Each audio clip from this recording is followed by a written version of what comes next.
Boom, hello, and welcome to the Protector Nation podcast, a podcast that is dedicated to making the world a better place, making the world a safer place by making good people dangerous.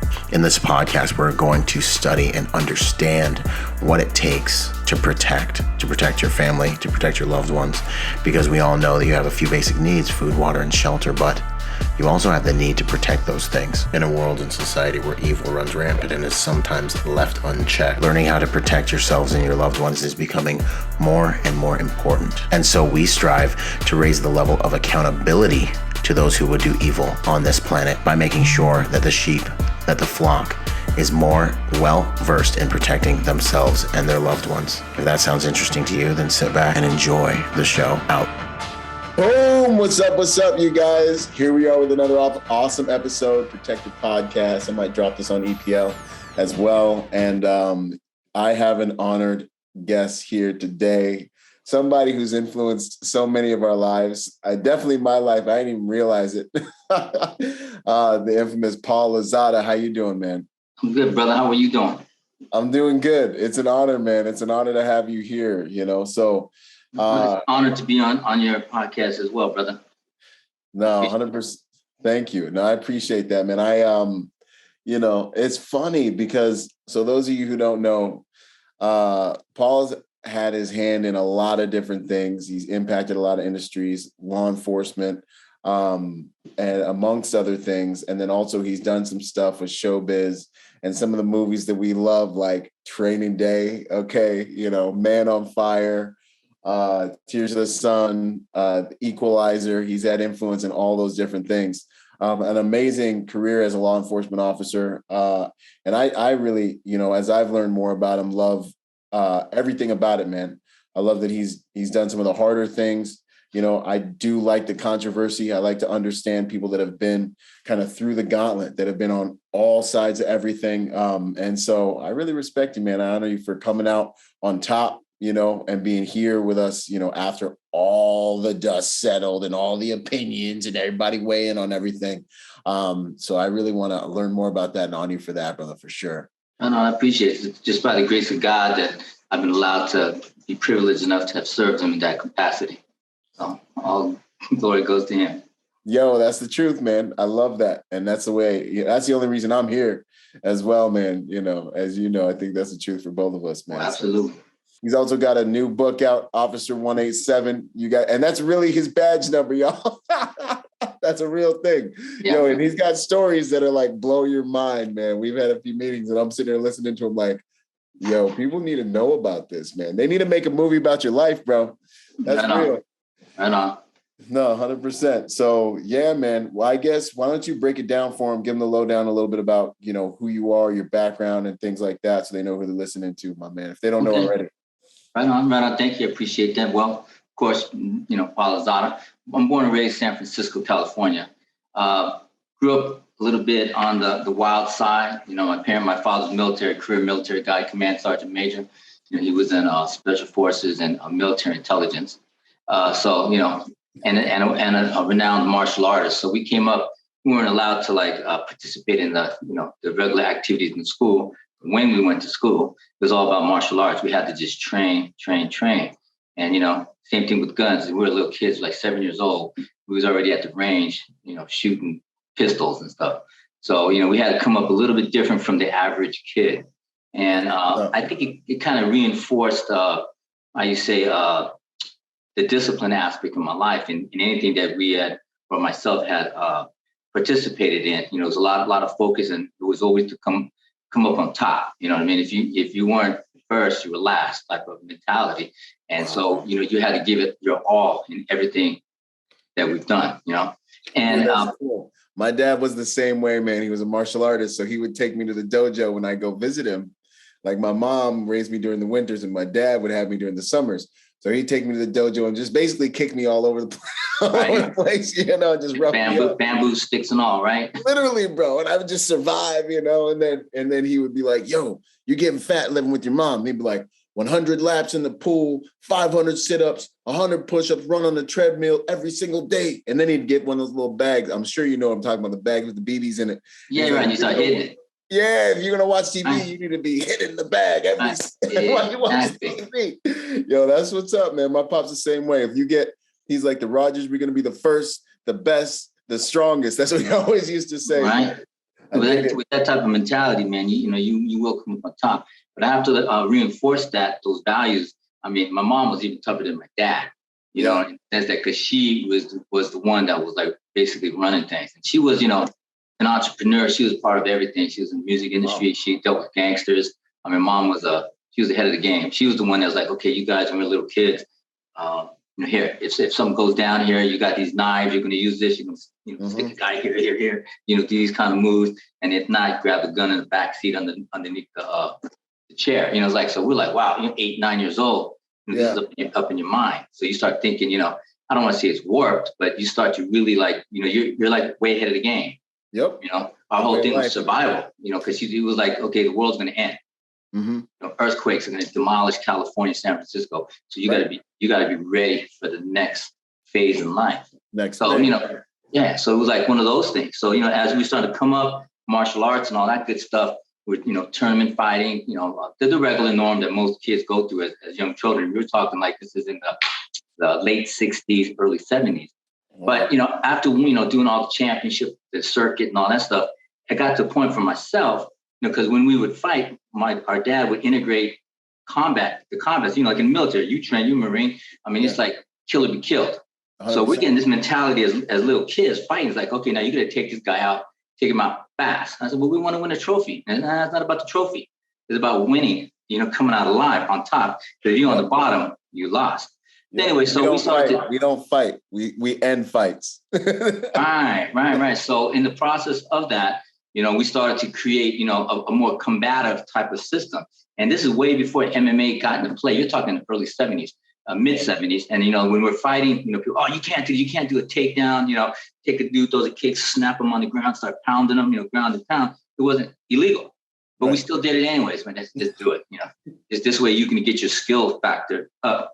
So after winning, it got to the point that as I got older, as I in my teenage years, I started hanging a lot of guys that come to our school with gangbangers and stuff. So I was surrounded by all the different gangs, man. So it gave me a whole different perspective. I saw, I was raised very disciplined, but then I saw what appeared to be fun. Mm-hmm. And it's like, I can't do that. But it's because I engaged with these guys on a daily basis, it became part of my world and understanding what took place then. So as it started to move on, as I started to get towards my, late, 18, 19, I like guns. And it was a matter of, well, what am I going to do? Am I going to be like all the rest of the guys in the family bad, or am I going to be good? Right. And it came to a pivotal point in my life that it was the decision to make was, I'm going to go in law enforcement. I figured I wanted to take the martial arts to the combatives to another level. Because, in the tournament, you got a referee, but on the street, you don't. Right. You know what I mean? You can't, same thing like nowadays, a lot of the guys, when they start fighting, they go right down to the ground. But, you got to know how to fight up top as well as on the bottom. You can't just reduce your abilities to one specific discipline or system, because you limit yourself, just like in the combatives and in your world or our world, is that, you got to use the necessary tools to accomplish the goal, what your objective is. So you got to know, every single time. You know what I mean? You need to know how to use your, rolled up newspaper just as effective as a stick or as a knife. Right. Because you may be limited in your abilities to garnish another weapon if yours is taken away, gun, knife, or whatever the case may be. So you have to think ahead in that aspect. So in going into the police world, the law enforcement, I wanted to take it to another level, see what really worked, how to test out, to hone the skills, see what really worked. Yeah, and I have to say, I've been in hundreds of fights, real ones. Yeah. I haven't been defeated yet, because my whole mindset was, in a sense, that kill or be killed. So it's like you have to go to that next level, because I'm a kind of small cat, man. I'm not trying to get pounced. So I got to be, you got to utilize. Everybody has this animal instinct, but it's a matter of identifying it, nurturing it, and to be able to apply it. Mm-hmm. You know what I mean? And a lot of people, I say, you can't, you can show people the way, but it's a matter of them taking that knowledge and applying it.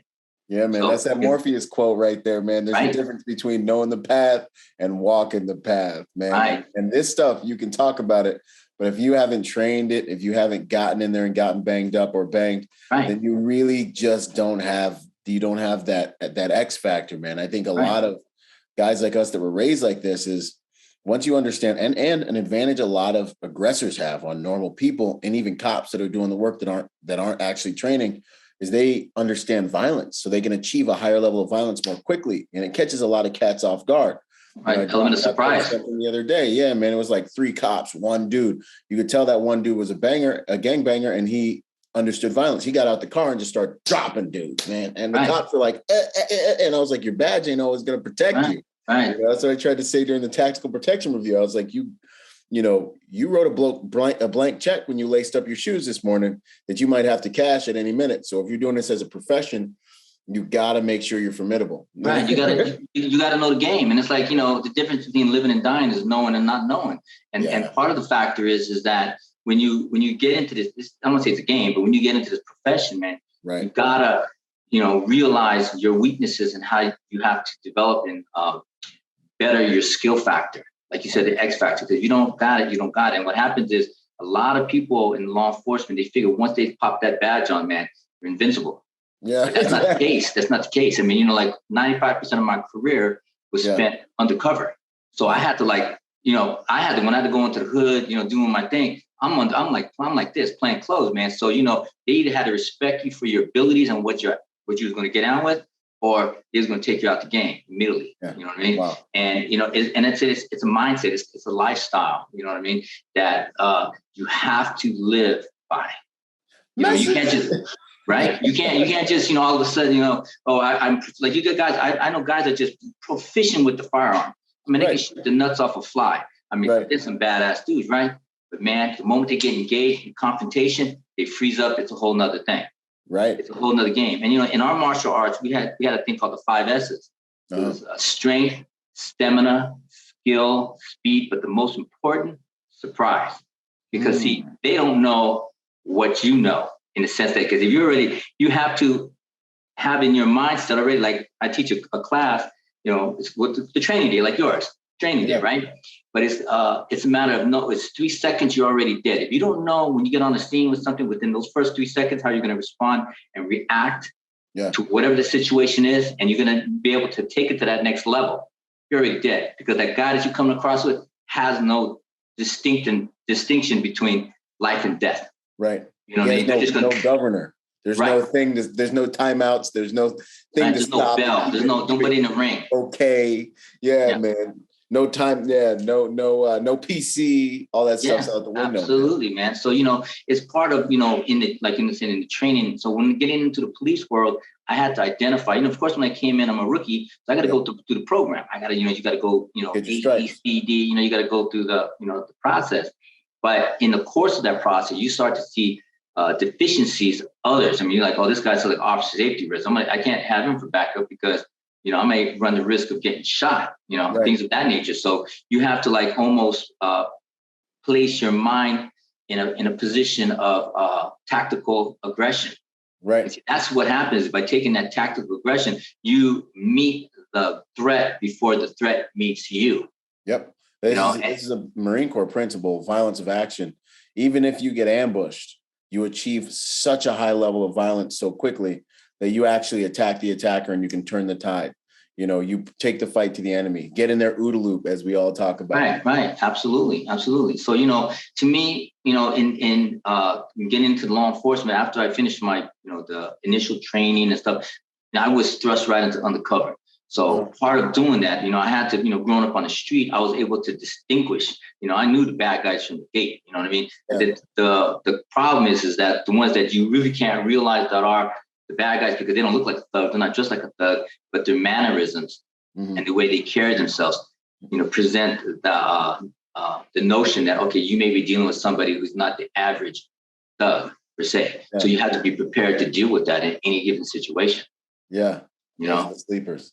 Yeah, the sleepers, exactly. So, especially in the protective world, as you do now, I mean, you're constantly, eyeballing, running, scanning, advanced, because you got to know what the unexpected is going to be, because your whole primary objective is to protect principle. Right. And with that having been said, this is why in the Protector Symposium library, if you guys haven't, go to protectornation.com, check out our library. We have an instructor, Yusuf Badu. He teaches law enforcement agencies, all the other agencies, behavioral profiling, right? So you got your little palette in your mind of what you think a bad guy looks like.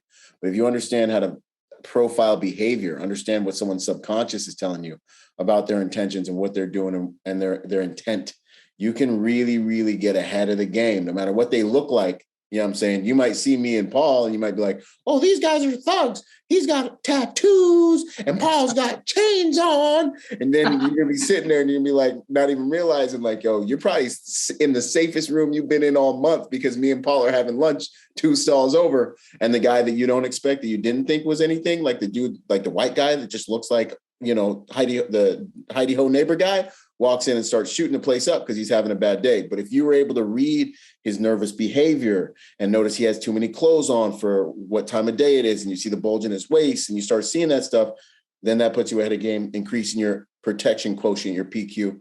Download that content, make your family, you and your family watch it, protectorsymposium.com. Message. Just want to drop that in there because that's what we're talking about. It's situational awareness, brother. Situational awareness. So in the course of the police world, getting in, I got shot early on in the game. And so I was taken out, and not permanently, but I got taken out. I got shot in my leg, man, and it's shattered my femur, and I had to get a rod in my leg. So they basically told me, hey, you're going to retire out, disability. I'm only 4 years in the business, man. They want to just shut me off. No more martial arts. And, I'm like thinking to myself, man, I just got in it. This is what I want to do. This is what I love. I mean, this is what I want to do, so I was pretty depressed. I prayed a lot on it. And, God gave me the ability to take it to another step, man. And he allowed me to serve him in this capacity, because I really didn't know what my purpose was in being a cop, which was actually to serve God and to be able to reach out to those, protect those who can't protect themselves, things of that nature, deal with these murderers, these very, very dangerous individuals out there that nobody wants to deal with. And, I was, given an honor to serve God in chasing these guys down, finding them and putting them where they needed to be, whether it be, down under or back in jail, whatever the case may be, what I mean? But, God put on that daily armor of God, went out there and did my job. He gave me the foresight, to do that. And, everybody, especially, not just, people in the EP industry, but as in law enforcement. You guys, we as men and women are given this position of authority to do this job. So if you can take those concepts and that mentality, ground yourself, not only mind, body, but spirit, you're going to be able to accomplish these tasks at hand. Because you can't be the best at what you do if you're out of elements. And out of the element, if you don't have that triangular, you're not going to be. So you can have the best fighter, the best man, he doesn't, all that and a bag of chips. But if you don't have all the rest of the stuff, the mind, the spirituality, you're not going to be grounded. You're going to get caught up in the emotional aspect of the situation. And that's when it gets dangerous. That's when the tunnel vision kicks in, and then you get lost in the tunnel. Yeah, man. No. That's gold, man. Because that's the X factor, man. I was dropping something in my stories today. I was like, you guys don't even realize, man. Because people sometimes see me and they're like, oh, you look like this and you're that or whatever. And or you're strong or something or whatever. And I'm like, look, man, y'all don't even realize, you only see like 1/4 of who I am. You know what I'm saying? Like a dude like me, a dude like you, like you're only seeing my physical body. But really, and goes back to a lesson I learned when I was a young man. I was in France and I was like, paying $20 for a Coca-Cola. I learned the difference. And I was like freaking out. I was like, how they going to charge us $20 for a Coca-Cola, to my boys. Right. Like, you got to realize there's a difference between strength and power. Strength is local to where we are in our physical bodies, but that's not everything. I've beaten opponents stronger than me many times because of these other factors you're talking about. Power is completely different. That comes from here and here from the grace of God, and that's what I think a lot of warriors are missing, man. So I'm glad you're touching on this because you've been around the block. You've been in it, man. How many officer involved shootings have you been in? I'd say about 9. About 9. So just so you guys know, just so you guys know, my man's, he's talking from experience. You know what I'm saying? This real one-on-one. This isn't the one when you have 5 cops go on a car, guy inside the car with a gun, and everybody starts unloading on the car.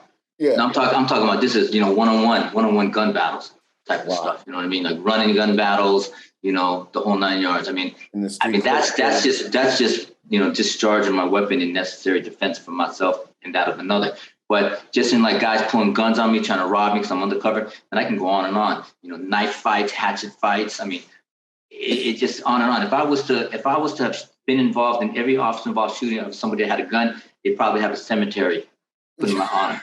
I mean, you know what I'm saying? Because that's how serious it is. When you're out there in the game, you have to understand the rules of the street, because they're different from the rules back at the apartment, back in home. You know what I mean? There's no rules. That's the rules. There's no rules. Yo, what do you think of what? Go ahead. So in keeping that in mind, I mean, like when you're going out there, man, it's just you, your partner, maybe sometimes just yourself, and you better pray to God when you get on that radio and you calling for backup, somebody comes. I mean, like one of my shootouts that I got in, I was a running gun battle with one of my partners. We interrupted a robbery during the San Francisco Giants game, and dude shoots. He robs this chick. Guy comes out from the car. Hey, what's going on? Dude comes up. Boom! Dude drops on the ground. We're up top on a hill looking down the surveillance. I go, oh shit! Just going down. I roll hot. You know what I'm saying? You got to be ahead of the game. You can't. You're gonna have the thing in your holster and you're gonna be driving around. No, man. Those 2 seconds for you to come down, snap, pull it out. That's your life. Right. You gotta be down and ready to roll. I'm rolling. I'm hitting the street, going down. We're gonna chase the cat down, and the boy starts ripping off his mask. I'm like, oh shit! We just arrested this kid, this gangbanger, the last week for dope. He sees up. He lets a round off at the car. We spin out, little J turn. He dips around the corner. Getaway car's waiting. So, and this is traffic going to the game. So you can imagine going to like the Dodgers game, and it's just full. Gridlock, I said, you know what? I'm gonna tip the car. I'm gonna jump out, kind of like a movie, I guess. Jump out and just engage. Yeah. Never happens, right? So I come out. We go to just about to come out. They pop out the ride, both windows. I mean, outside, driver's side. Bam, bam, bam, bam, bam. They're firing. I shoot out the car, left hand, limp wrist, of course. Jams. I turn top rack, come back up. We start firing. Pop, pop, pop, pop, pop. And then the car drives away. I'm like, what? You know what I mean? It's like we got to keep going. I said, fuck it, get in the car, man, let's go. We started, my partner's, let him go, we're going to catch him later. Nah, this dude's going to kill somebody again. It ain't going to be on our watch. Man. So we fly down the street, right turn. Next thing we're driving straight into the projects. It was called Double Rock Dodge City, man. It's like one way in and one way out. And the other way, if you coming out, it's probably in a body bag, right? So we're going aside here. We come in, turn. We're going to dead end. They jump out the station wagon. Car's still moving. So as soon as they start coming, I come up first. I see the dude, the driver. He's wanted for murder, right? From another, we recognize. I said, pop, 2 times in the vest, and he keeps going. And he just disappears. He's wearing armor. He's wearing armor, right? Okay. So then the other cats are running around. So I pop out the second handgun and did like one of like a skeet, I guess you want to call it. Kind of ran with him and pow, and then boom, he drops down. We go to get him, hold him down, and then about 100 plus people start coming out of the project. All the crazy folks, you can see guns, you can hear the shotguns going. I'm like, get back. I'm like 2 guns up in the air and stuff. My partner, he's a big brother, man. He's Black and Filipino, man. He used to play for the Bengals and stuff, right? So I'm trying to hide behind him and stuff, you know what I mean? Kind of like your side, right? If he was with me, I'd probably be hiding behind you. So we're trying to get through, and we're calling for backup. This is the point I'm making about backup. The backup was just like right around the corner, but nobody knows where the hell we are. Because we're doing a buy. We're doing a controlled narcotic buys. They finally come. Cavalry finally arrives 2 minutes later, which felt like an hour. They start coming. Yeah, they're trying to grab it. They're trying to lynch the guy. My partner's just throwing dudes off, man, like rag dolls. We finally drag him back to the car. Units come. We secure the area, and then we get back. We get back to the office. They brought the dude to the hospital. He survived though. That one guy. We ended up catching a guy with the body armor. He had dents up in his ribs and stuff. We caught him like maybe a week later. But the other dude, he ended up doing like almost 20 years. I think he just got out actually about 2 years ago. Face a little deformed and stuff, so I don't think he's too happy. But that's the game. That's the game, man. You know what I mean? Wow. But so in getting back to it is that you never know. I mean, I was like literally half asleep before the thing went down. You know what I mean? Because I was resting because I worked the night before. I was doing protection for the UN 50. That's Madam Albright, a bunch of dignitaries came to San Francisco for the 50th anniversary of the signing of the UN 50, the pact. You know what I mean? Okay. So I was doing dignitary protection during the day or the night, and then this was an overtime gig. So I was like, okay, I'll make some money. So I came to do that gig, and boom, that thing just jumps off, and you just never know, you know? But it was crazy because, you know, they try to determine, is that one shooting or two? Well, it's actually two, because you started one way, then you went all the way around, you know, the area to another location, and then you engaged a second time. You know what I mean? Wow, man. But you just never know. But the irony of the whole situation is right after the shooting, some of the crackheads from the corner came to the scene and started picking up shell casings. So what happened was when our forensic crime team came, they're like, well, where are all the bullets? And then people reported the shooting, but they couldn't find shell casings. You know, it was really bizarre. It's like a whole nother ecosystem, man. It's like in the jungle where like an animal poops and then the other animals come and eat it. Like something decomposes. Like it's just everything's just happening all around you.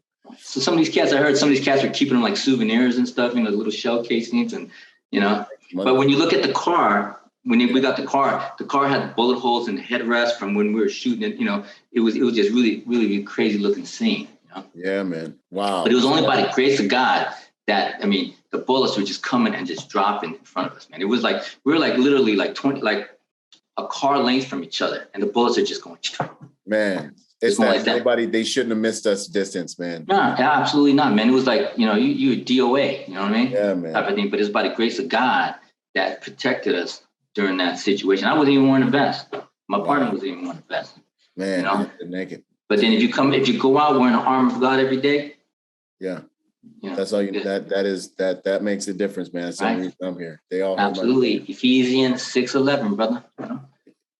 Yeah. So man. anyway, so I'm sorry. So I got sidetracked. I love it. I love it. So going past that, as you know, and that's you're at that stage, we're talking, that's about 10 years. I mean, that was one of few shootings, but when that came down after that 95 arena, then right after that, we were thrusted into just a homicide unit, plain clothes.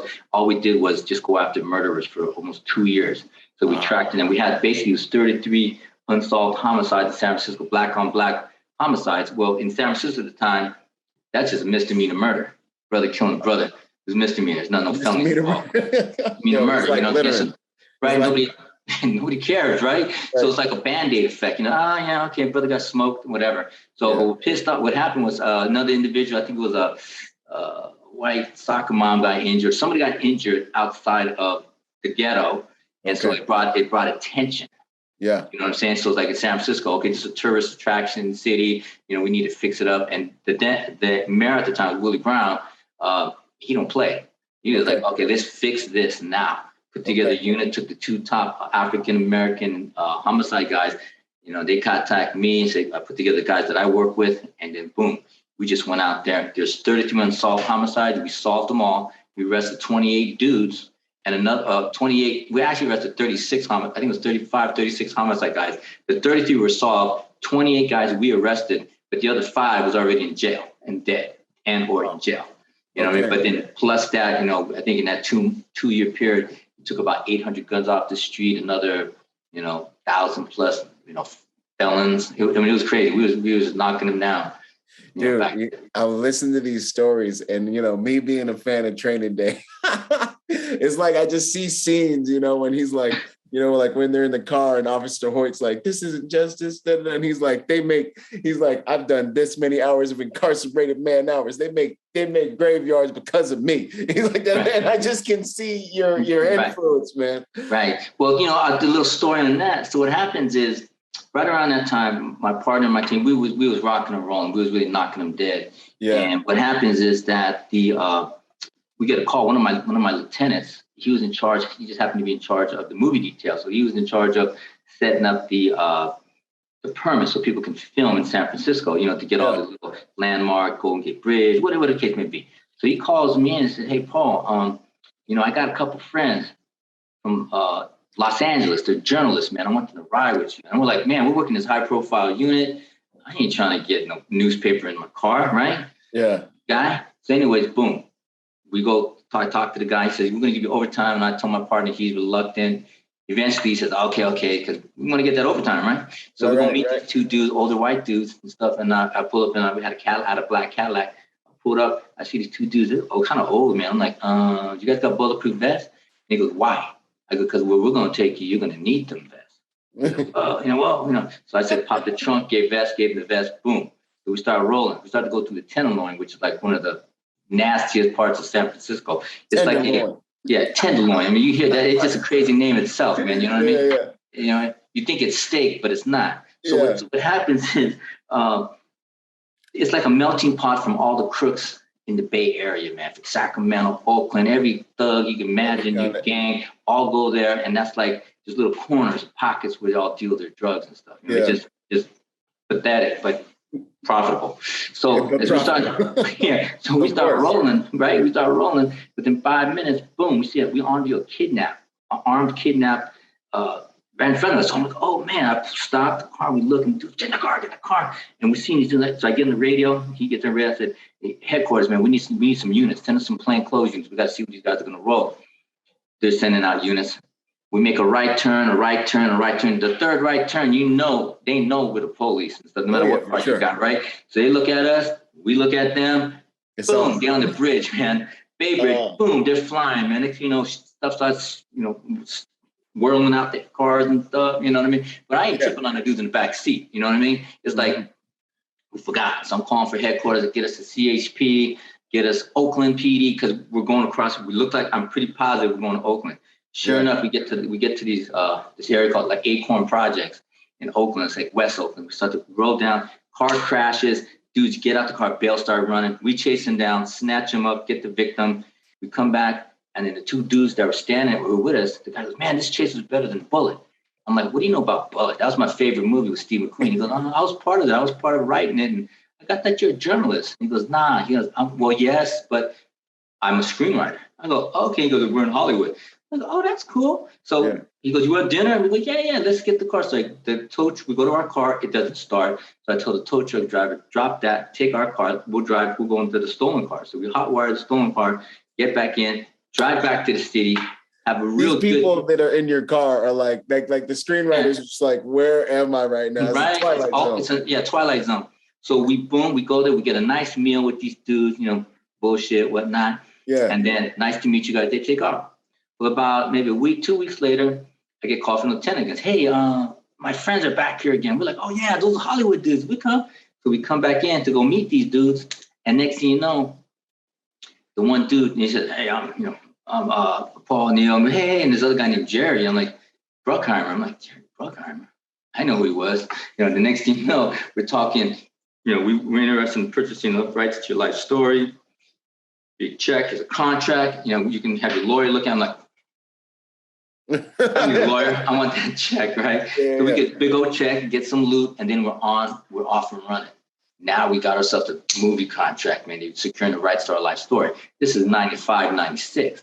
So now they sent up a screenwriter, this cat, Larry Golan, and this guy, he's done a bunch of movies. His brother was involved in a bunch of movies too. Mm-hmm. And he became actually later my sensei of screenwriting.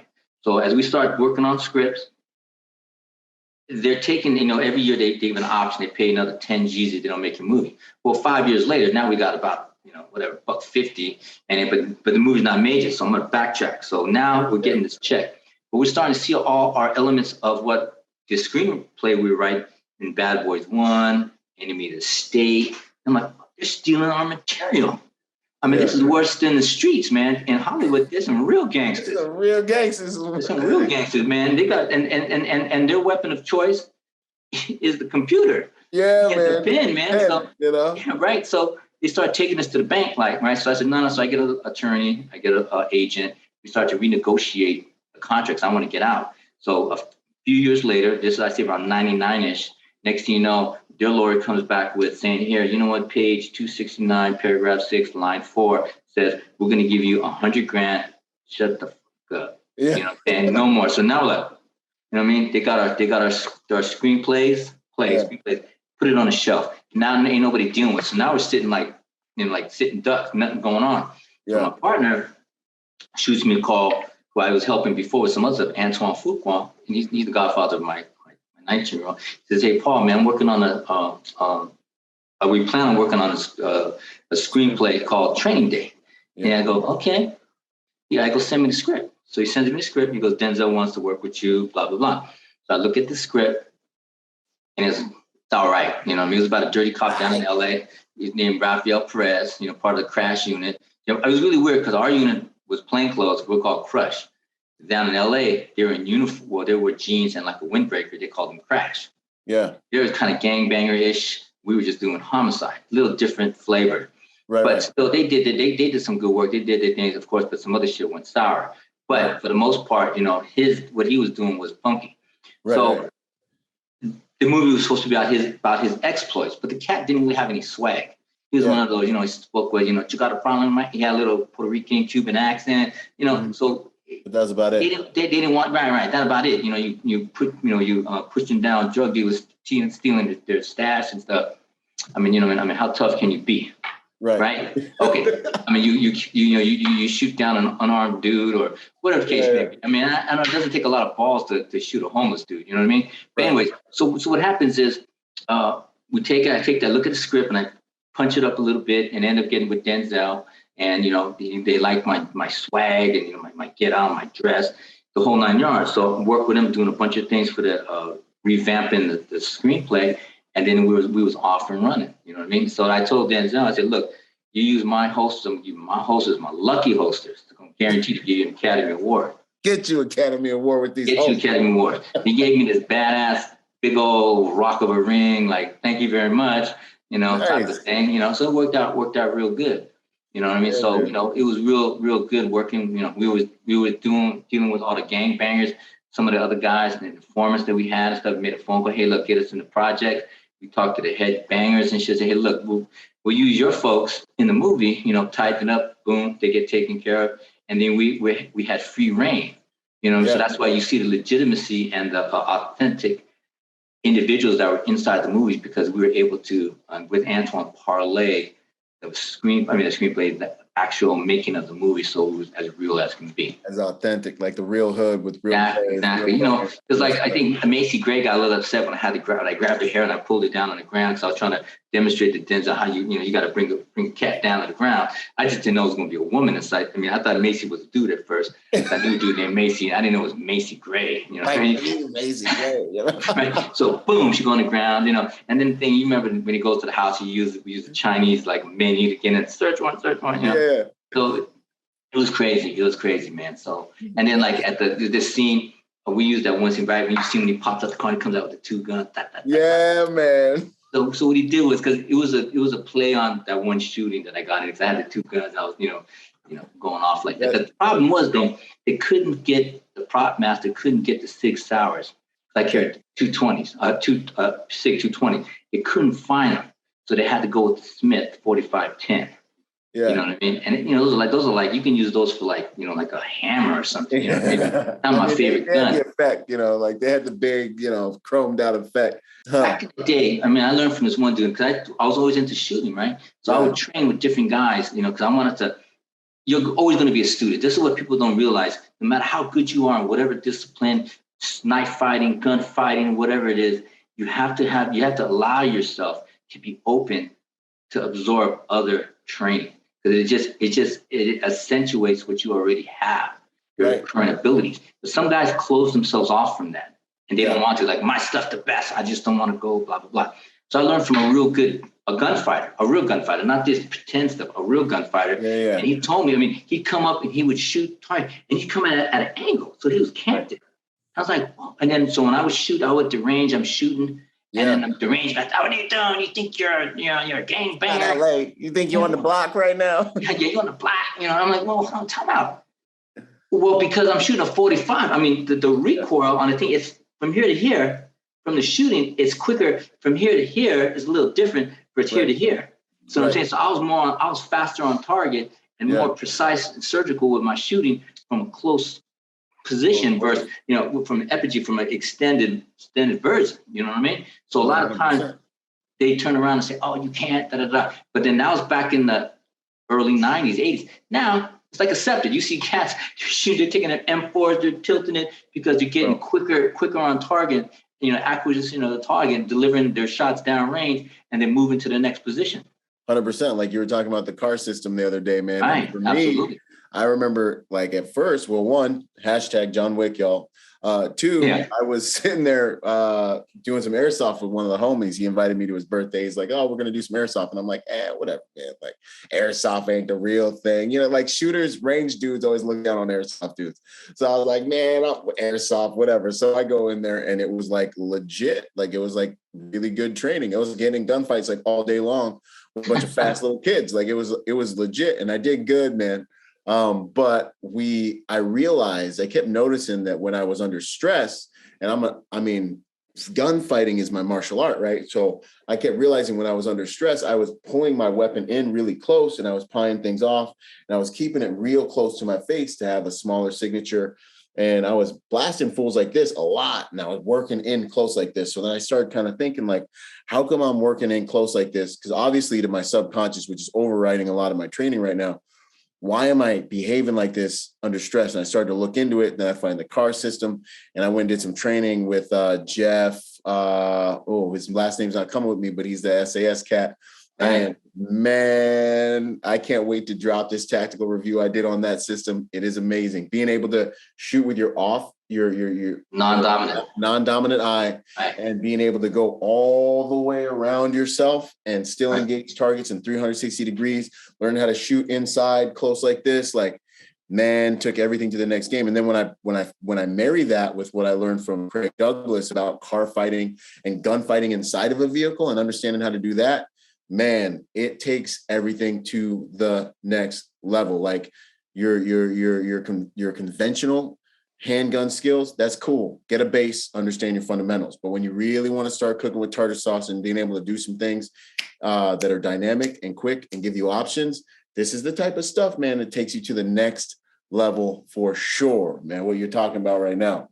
Well, it's just amazing with what you're doing with your Protector Nation and supposing how you put everything together. I mean, in my limited amount of years that I've been involved, 37 plus, I have yet to see what or anybody has done with what you've done. So when I was introduced to you and the stuff that you're doing, I mean, it's like, I was like, wow, this is phenomenal, man. I mean, what you got going is so important to keep people, to bring their situational awareness up a notch and to make them dangerous enough to deal with the dangerous people.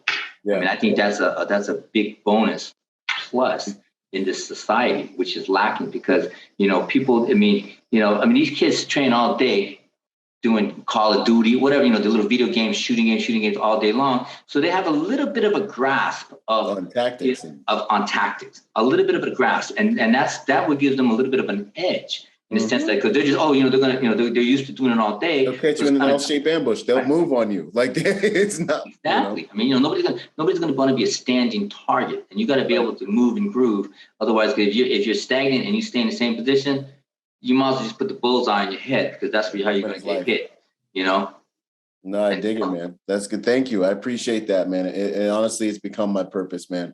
Multiplying the skills that I've learned while protecting the 1% of the 1% and getting those skills into the hands of professional protectors, first responders, and civilians. That's where the white blood cells in humanity, man. That's what we're here doing, Go ahead. I was going to tell you, absolutely. And what you're doing, I think, is very necessary for the first responders, be it the police, sheriffs or whatnot that are out there, because they can't, and I'm sure too, in all your training, you have those guys coming to your classes as well, but you're having the 1%ers that are coming over, seeking out the training on their own versus having the department pay for them to have that extra training or that specialized training because they're limited in their capabilities. I mean, they're already given a handicap once they graduate from the academy. Right. You know what I mean? So that's the biggest problem. And it's to be able to engage and to introduce those concepts to these young officers that are now coming on the street is going to make them a lot safer and society a lot safer in the future. Because what you're doing is, you can de-escalate all you want because that's what they want. But it's like you start putting handcuffs on the cops and all you're using is your voice, which is good to an extent. But you need to understand what that next level is. And if you don't have that criminal instinct or that innate ability to see what's really going on, man, you're going to be slipping. And that's how these cops get caught slipping, believing that because they got the suit on, the badge and gun, that they're impervious to death. Yeah, that's not the case, man. And it's, you have to be tactically aware of the situation at hand. 100%. Otherwise you'll be a casualty, man. Absolutely. What do you say about that saying in the movie, it takes a wolf to catch a wolf? It does. My man. Right. It's absolutely, man. And the fact of the matter is, like we say, like I said, this is chess. This ain't checkers. You can't go here and play around. You play around, you're gonna lay around. You're gonna, that's the way it goes, man. And and I remember one of my mentors in the game. He taught me basically that if you don't get them in the wash, you get them in the rinse. If you can't deal with that situation, you're gonna get them. But you have to be using your mind, the strategy. You know what I mean? And like I said, the same thing. I go back to armor of God. You got to have that extra protection, man, because people are, not whether they're religious or not, but it's the reality.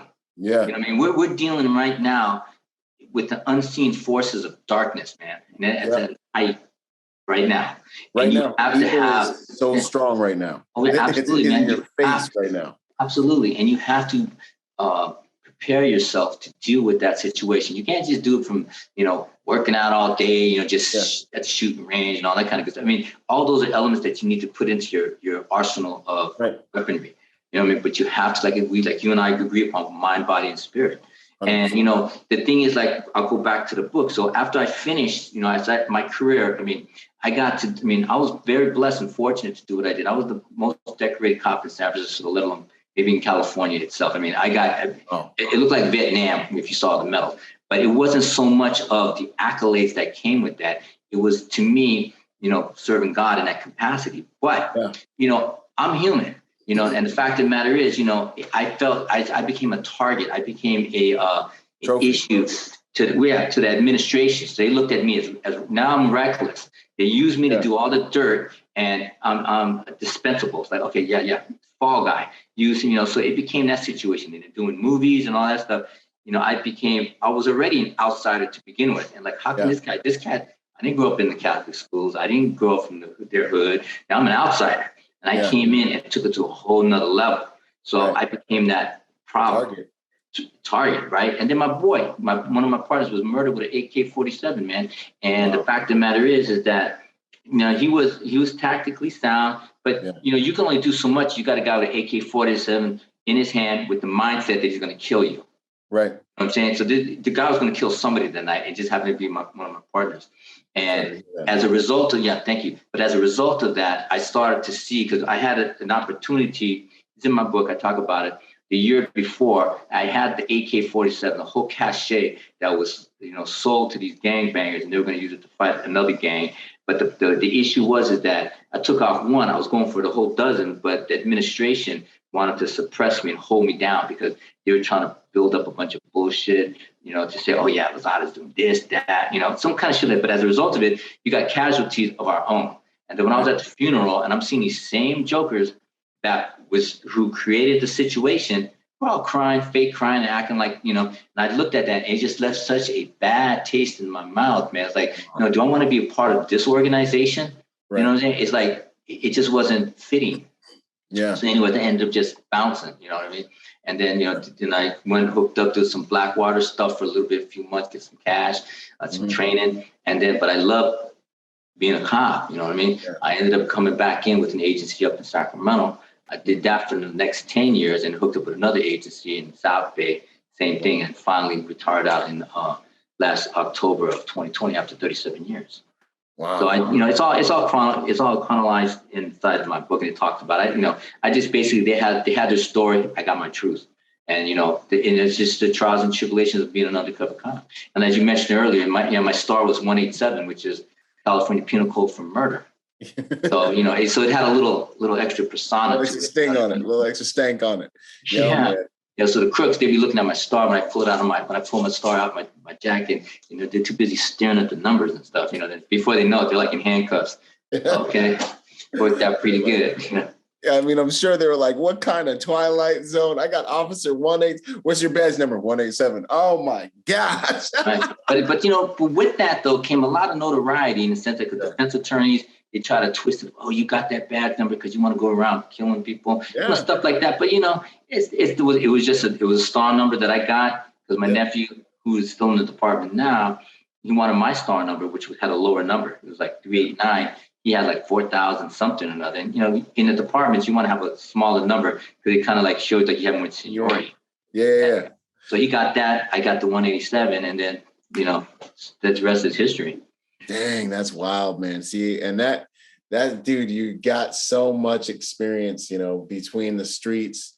And I know that's only like a snapshot of the stories that the things you've survived and made happen in our communities. And then, with the movies, like with Tears of the Sun and Equalizer. Yeah, Tears of the Sun was a good one, man. We did that. We did it in Hawaii, and we had a bunch of real Africans fly over to Hawaii so we can film it because we wanted to make it very authentic.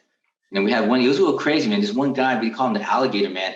He had no legs, so he kind of crawled around the set, right? He had no leg. And then my boy Antoine and Bruce Willis, they chipped in the money, like 50 G's, and bought him a new leg. Wow. Nobody knows that. Nobody knows that. But it was pretty wild, And then they had Navy SEAL guys they're trained into part of the consultant group. Yeah. It was pretty fun. But it was, like I said, we was up in the jungles of Hawaii, but the mosquitoes still were that dang big. Yeah. They will kidnap you. The mosquitoes. Yeah, man. Hold you hostage. They had one mosquito had a trench coat on and stuff. Tripped me out, man. Yeah, man. That's how they roll. What about Man on Fire, man? What was that one like? Man on Fire. It was protector. It was a protector, dignitary protection. I did a lot of in that one. I did a lot of the he used my line Romans 12:21. Do not be overcome evil, but overcome evil with good. I almost posted that scene this morning, man. Right, that's a good one. And then I think Max, that's like one of my favorite movies because it had a lot of substance, man. You know what I mean?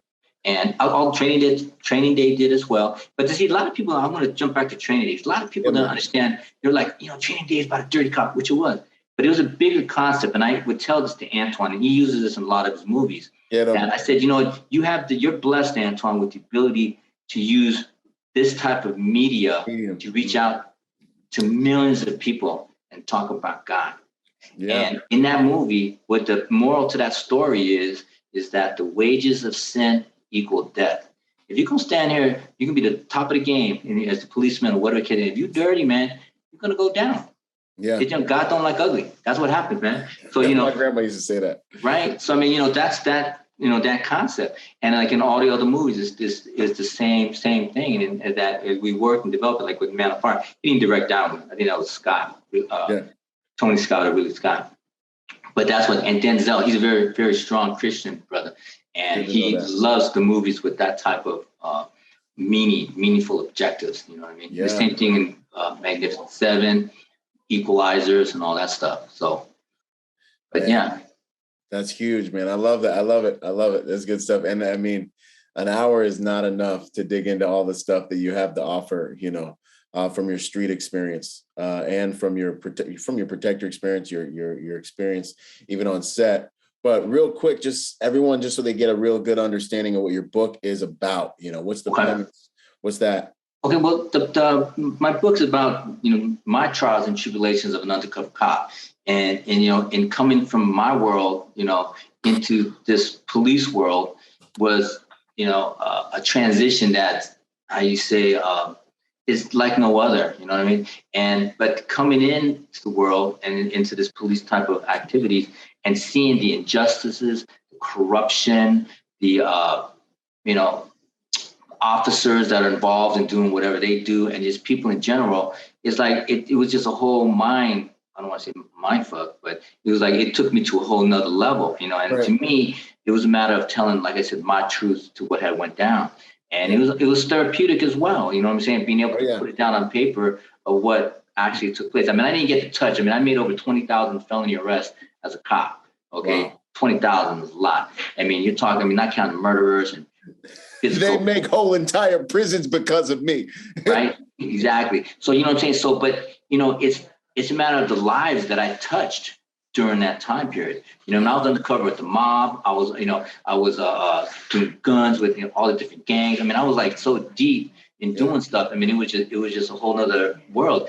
Death threats. I mean, I've had like no less than 40 death threats. I mean, I've had attempts on my life, my family, my kid's a cop. You know, he's been there for the last 15 years, man. I pray every day for him. So he works fugitives. He's out in the street hunting guys down. I'm like, son, you know, I got a dad, you know, but again, like I was trained when he was a kid. He was 6 years old. I had him at the range shooting. You know what I mean? I brought him with me down to Blackwater for training, and, you know, so I know, I feel, and he's a man of God. So I know he's protected and he's going to be excel in his field of work.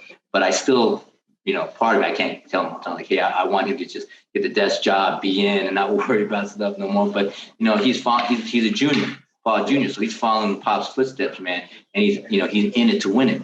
Yeah. Right? But so as long as you keep God first, you can't lose. You know, so with the book, I mean, I touch upon that, the corruption, and you know, just basically, you know, letting those who read it that, you know, if you keep God in your life and everything that you do, you're gonna win, whatever it is. It doesn't have to be a policeman, it doesn't have to be a protector, it doesn't have to be, you know, a bus driver, whatever the case may be. You know what I mean? Because then you're grounded. Yep. You know, but the one thing, and in my next book that's coming out, it talks about like the situational awareness to be able to take it to that next level, because these are the tools now that we need as a society to be able to keep our children, grandchildren safe for the future. And if we lose it, that's it. So we gotta keep it, you know, keep it tight. 100%. What would you say real quick? I've been curious about undercover work for a while. It's always been something that's really been interesting to me, because it's just living in those two worlds. What would you say that work is like? Well, you know what? It's a whole different mindset, man. Because when I was undercover, man, part of my detail was I worked plainclothes. So I would just roll around like this, and I would go after guys. And they were like, it was the element of surprise. I'd sneak up on them, roll up in a Camaro. Sometimes I use a cab, a limo, whatever the case may be, whatever my investigation would have entailed, you know, but it was in an undercover plainclothes capacity. But then I worked undercover, in which I would just like go deep. I would go into the, you know, Asian crime world. You know, I'm a pimp, you know, I'm working with trying to do human trafficking thing. You know, I'm selling guns, doing a reverse deal with guns, selling stolen equipment to MS-13 because they want to buy the guns and just be able to get in. Russian mob selling diamonds and jewelry. I mean, you name it, I went after them. You know what I mean? But it's understanding. Like some people would say, how could you play the role for each? You know, because you have a very distinctive look. Paul. How could you play? You know, get into the with the bikers? How could you go with the Mexicans and the Chinese? And because of my martial arts, I was able to just, you know, I know a person who knows a person, you know, drop a name, talk about something. So I would study my targets in advance. Yeah. You know what I'm saying? Just like in dignity protection, you got to know who you're dealing with. Your advanced work. Your advanced, exactly. You got to know everything and everything. So basically, by knowing that, so I'm already going into the situation with the pre-notion of what's to take place. So I'll talk about, you know, like I know the guy into Rolexes and stuff. I'll come down to Rolex. Oh yeah. Oh, you like my shit? I know a cat that's got, you know. So I start to engage with them. It's like a confidence game. Like I guess a hustler, right? Get in there, work them and stuff, so that they, you know, we become friends or whatnot. So then I can infiltrate their world. Wow. You see what I'm saying? But the problem is sometimes, man, you know, you get to liking some of these cats, man. You know, it's like, hey, you know, the guy's inviting me over for, you know, to come to their daughter's wedding or whatever the case may be. I can't make it. You know, it's just so many different situations that you're thrust into. You got to be quick on your feet, man, to be able to get in and out. You know what I mean? And you can't. I think part of the problem is with the administration is they think that you're going to buy into it and you're going to become the very same people that you're trying to put away in jail. Wow. But it's a matter of being able to distinguish that world and your world. Yeah. You know? And then part of it is by having God in your life, you're going to be able to know the good and the bad. That you can't distinguish right from wrong. You have no foundation to build what you're working on. Yeah, that's the big thing. I mean, you're hitting on some really serious stuff here, man. Like, once you have God in your life, you have that guiding light. Like you almost can't, it takes a lot to just ignore a lot of the wrong things for too long. Yeah. I mean, there's always something that brings you back, and that armor and that protection, because no matter how bad you are, like you really can't protect yourself. Like if you're really in the game, like there's always something you get done and you're like, oh man, like I could have just got smoked. Like there's these things that happen when you're like, no matter how bad I am, I couldn't have seen that coming, or I would have got blown up, or like that sniper just missed me. Right. Take what you've experienced in your career, in your life, and with humility. The stories you've told me. That's like some miracles. That's testimonials out the yin yang, man. You can't make that up, man. Yeah. And you can't just put it to you just one lucky rascal. Yeah. You can't be lucky that many times. Yo, and then you also have this piece where you're like I am going to do the best I can, but like I know ultimately, like this money, this social media stuff, my clients, they're not my source of things in life, and that's how you stop from being owned by the money or moved by the money. Like no matter what happens, the only person who's always been with me when I've been naked, when was left in Iraq on a hill, with my squad alone, like the only person who's always been with me no matter what has been God. And so like there's this really amazing piece you have to where you can be like, it's kind of his responsibility. Like I'm going to do everything I can, but I know that ultimately I'm in his hands. When it's my time. And I know where I'm going. And until then, I can't die. Like until then, it's game time. I'm going home. Right. They say you better reach out and find God before God reach out and find you. Find you. Yo, that's so real. That's so real, man. That's good. Keep it real 99% of the time, I love the swag, man. That's what's up. It's refreshing. No, it's good, man. I love it. What would you say is the hardest lesson you learned on the streets, man, in all your time? I don't want to say trust no man, but basically that you can, you think you can trust somebody, but then you can't. The only person you can watch is what person you trust God's guidance, man, because otherwise, if you put your faith in trusting whoever the case that person may be, good guy, bad guy, man, you're always disappointed. Yeah. Yeah. And even I've learned that to be true, even with people I love that mean the best and they're good. The only person that deserves perfect trust is a perfect being, and that's God. Everybody else is going to disappoint you at some point. They're going to fall short because we all fall short, so I even the way I love people based on the reality of their imperfect nature. My imperfect nature is that, and we all are imperfect, man. Exactly. So like cats would tell me like, oh, now what, you a holy roller? You talking like you a Christian? Hey, I know I'm forgiven. I'm not saying I'm not saying I don't curse and all that other good stuff. That's just part of my dialogue, I should say. Yeah. But I know the real deal, and I know what and I know what I deserve, and I know I ain't got it yet. So I thank God for that. Right. And they say, hey, you think you're gonna go to heaven? I said, yeah, I know I'm gonna go to heaven. I'm just not first in line. I'm somewhere way in the back, man. I still got stuff to do. Right. I love it. Way in the back. What would you say is your proudest moment in the field, being a protector? I think, being able to, besides saving lives, it was a matter of like taking somebody from, just say, like the hood, from the ghetto, and being able to show them that, hey, you can pursue other things in life besides being a drug dealer, gangbanger. Some of these kids that I've met and dealt with, because I used to train martial arts in the ghetto. So I'm the very, very area that I'm patrolling, going after the guys for murder. I would go there on a Saturday and teach a class to their younger brothers. So stuff like that. Not a little dangerous, man, but I had a death wish, maybe not, I'm just kidding. But I would do that. But then, and those lives that I've changed, I figure if I can, if anything, during my time as a police officer, for the few lives that I've changed and allowed them to pursue a career, a lot of them became cops. Wow. I made a difference in their life, and I achieved my goal, brought them to God, and achieved my goal in doing that. You know what I'm saying? I'd say that's probably the most rewarding of it. And all these gold medals, at the end of the day, those are just articles of whatever the case may be. When I died, there's no, as they say, there's no armored truck following you during a funeral procession. You know what I mean? You can have all the riches of it. You're not gonna die with them. You know what I mean? And the same thing with whatever accolades or accomplishments that you may have. But knowing that you were able to help somebody else, take them to another level, help them, from being in the gutter, bringing them out, lifting them up and stuff like that. You know what I mean? Showing them another alternative to their lifestyle. That's what the reward was. That's huge. And I miss that the most. I mean, not being able to do that. Putting them away, I love that stuff too. I love the don't get me wrong now. I love the adrenaline. Yeah. You know what I mean? See, the adrenaline was what was used after getting shot, because I walk with a limp, man. I walk with a little limp. People said, "Oh, like, you think you a pimp?"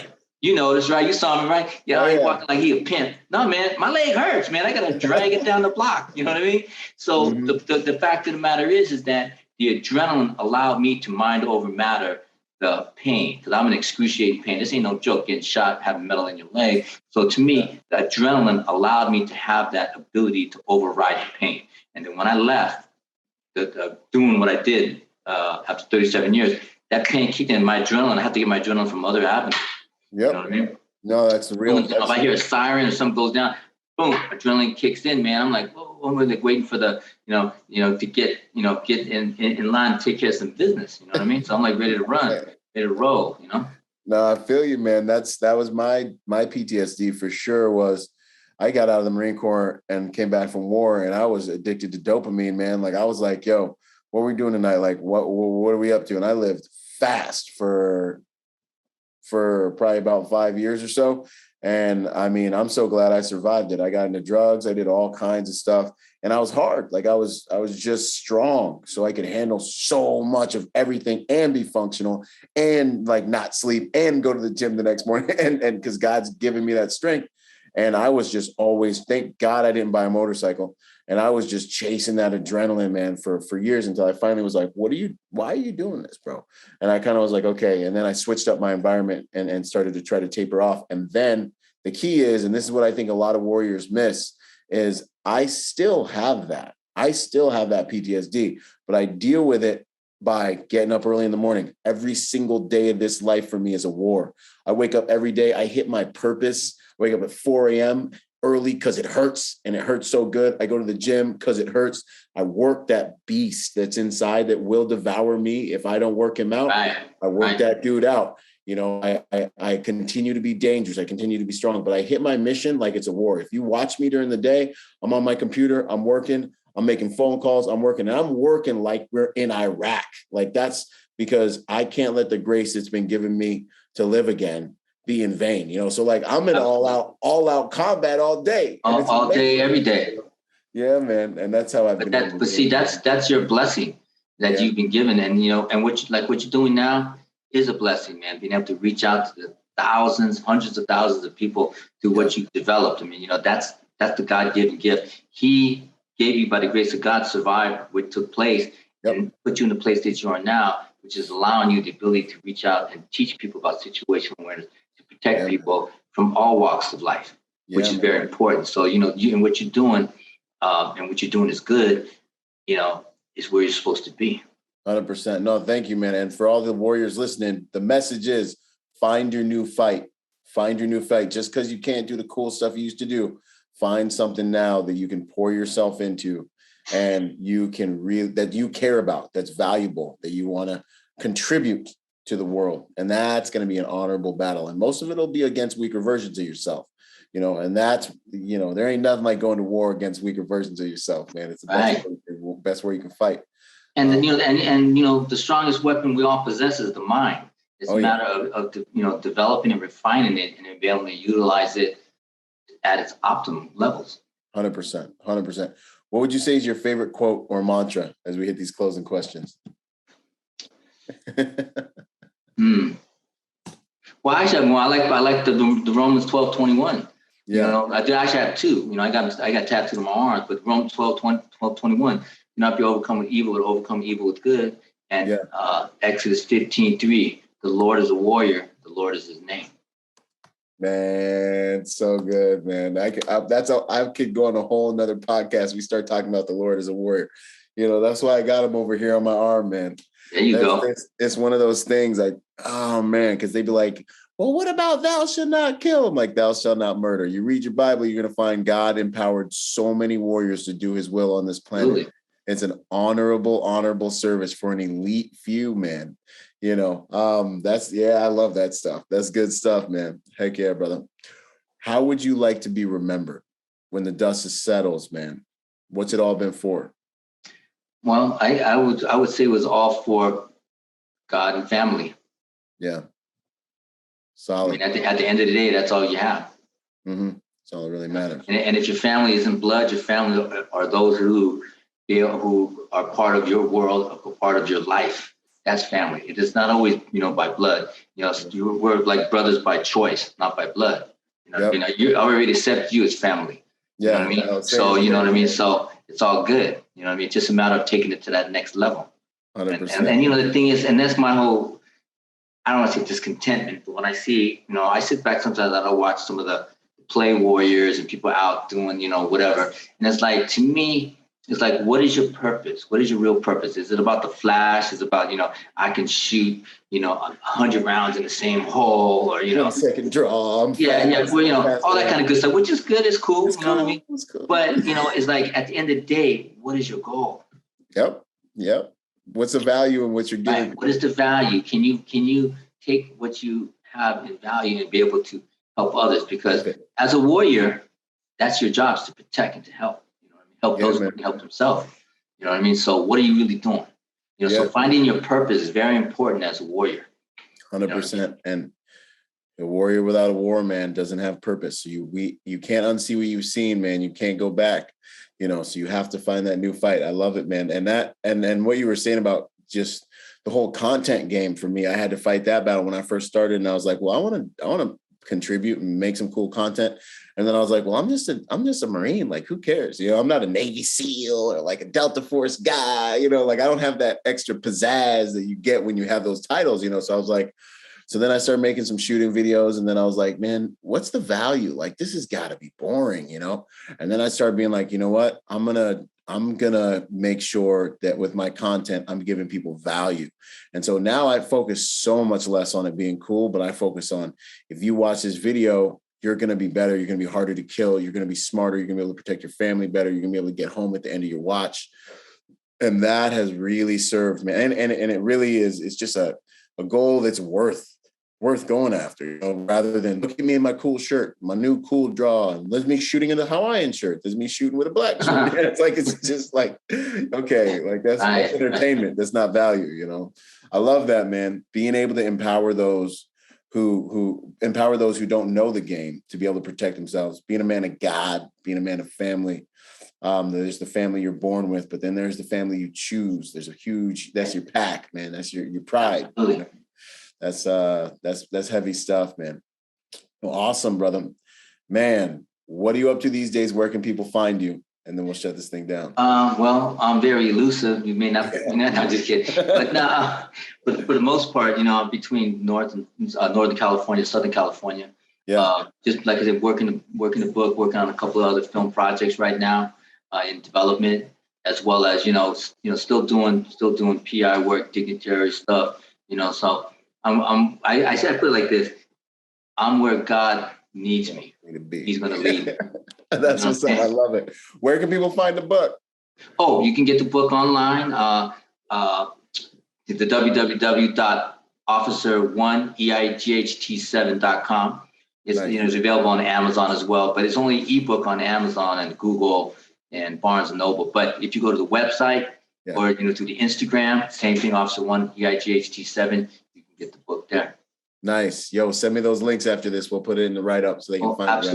Absolutely. Thank you, brother. I really appreciate your time talking with me. I mean, just talking and chopping up with you was a pleasure in itself. But, from one man of God to another man, I can see what you're doing is so powerful, man. And I want to be a part of whatever you have and whatever contributions I can give to you and to your goals. That would be my honor. Yo, that the honor is mine, brother. The honor is mine. I'm so glad we're connected. I'm looking forward to all the cool things we're gonna do. I can already feel it. Like I already know. You know how we already know. Yeah. It's already written in stone. Yeah, we already know this stuff's happening. It's coming. So, man, it's been an honor. This has been an amazing conversation. We could easily do like 3 podcasts back to back. I can already tell the content. Right. You only got one story. No, I'm just kidding. But yeah, I know, right? So, man, we're going to have to do this again, but we're going to do some more cool stuff for sure. Okay. Man. So thank you so much for your time and attention and your contributions to the tribe. And Paul, we'll talk again soon. I'm looking forward to everything, my man. Absolutely, brother. Thank you so much. God bless. God bless. Semper Fi. Boom. Yo, what up? I hope you guys really enjoyed that episode. Hey, listen, in order to get more out of the brand, I want to encourage you to go join us on our social media platforms and join us at protectornation.com. We post different types of content on our different platforms at different times. You'll get blog posts, you'll get videos, you'll get real world combat engagements and things like that. So stay plugged in order to get the most out of the brand. In order to support us, also go to protectornation.com and buy something or join forces with me on Patreon. You'll scroll down the homepage and you'll see the link. Anything you can give counts. Think about whatever you would lose in your cushions or like spend on McDonald's this month, $5 a month, whatever it is. That helps us make the world a better place by making good people dangerous. Anyways, this is Byron Rodgers, protector by nature and by trade, and I'll see you on the next piece of content, whether it's a video or podcast. Out.